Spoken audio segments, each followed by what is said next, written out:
আসসালামু আলাইকুম, কেমন আছেন সবাই? আশা করি ভালো।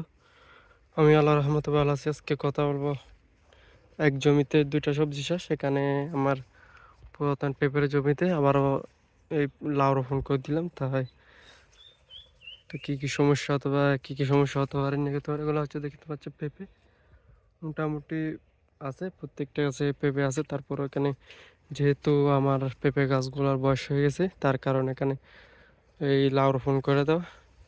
তো একবারে যেহেতু আমার সামনে পেঁপেগুলা কেটে দিব, পেঁপে গাছগুলো,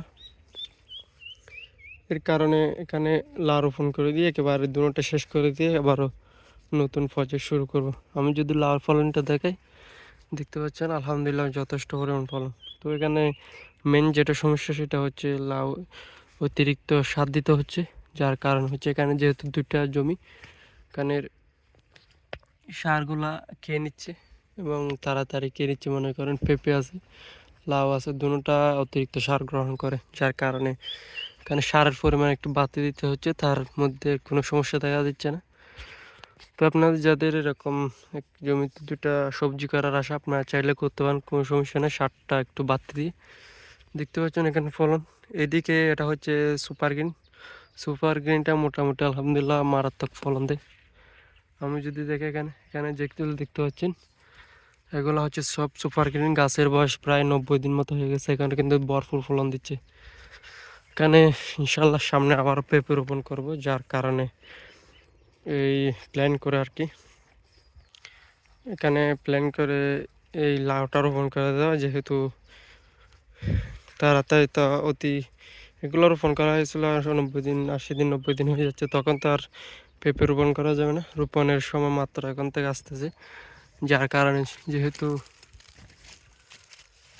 এই পেঁপে বা লাউ এতদিন থাকবে না, মনে করেন আর না হলে 1 মাস মতো রাখবো, তারপরে কেটে দেবো। আমি হচ্ছে সুপার গ্রিন। সুপার গ্রিনের মোটামুটি ফলন ভালো, চাইলে রোপণ করতে পারেন আপনারা। সুপার গ্রিনের শেষ বয়সের ফলনগুলো মোটামুটি ভালো হয়। নাইস গ্রিন, সুপার গ্রিনের ফলনগুলো শেষ বয়সের নাইস গ্রিন, এগুলো হচ্ছে নাইস গ্রিন। নাইস গ্রিনের ফলন মোটামুটি ভালো। তো আমি যদি পেঁপের ফলন দেখাই, পেঁপের ফলনও মোটামুটি আলহামদুলিল্লাহ ভালো। গাছগুলো অতিরিক্ত শক্তি পাওয়ার কারণে অনেক সতেজ হয়ে গেছে। এগুলা যদি আমি এখানে হারভেস্ট করি, এখনো 300 কেজি 250 কেজি মাল এরকম হারভেস্ট করা যাবে, কিন্তু করতেছি না। কারণ হচ্ছে আমাদের এদিকে পেঁপের দাম একেবারে না বললে চলে।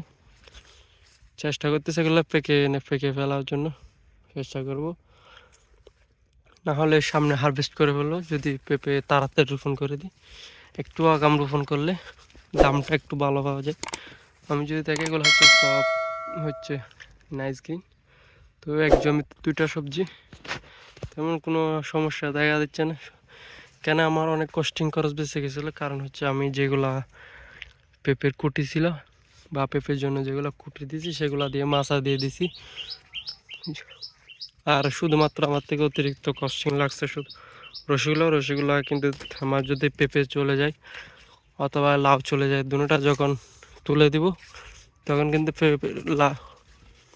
রসিগুলো আমার আবারও সেফ হয়ে যাচ্ছে, অথবা এগুলো কিন্তু নষ্ট হওয়ার জিনিস না।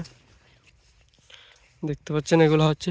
তো এই আপনারা চাইলে এভাবে এক জমিতে 2টা সবজি করতে পারেন, অথবা পুরাতন যদি কোনো কিছু থাকে সেটার সাথে মিলিয়ে আবার চাষ করে নিতে পারেন। আজকের ভিডিও আশা করি বুঝতে পারছেন। এতক্ষণ পর্যন্ত পাশে থাকার জন্য ধন্যবাদ। আসসালামু আলাইকুম রহমতুল্লাহ।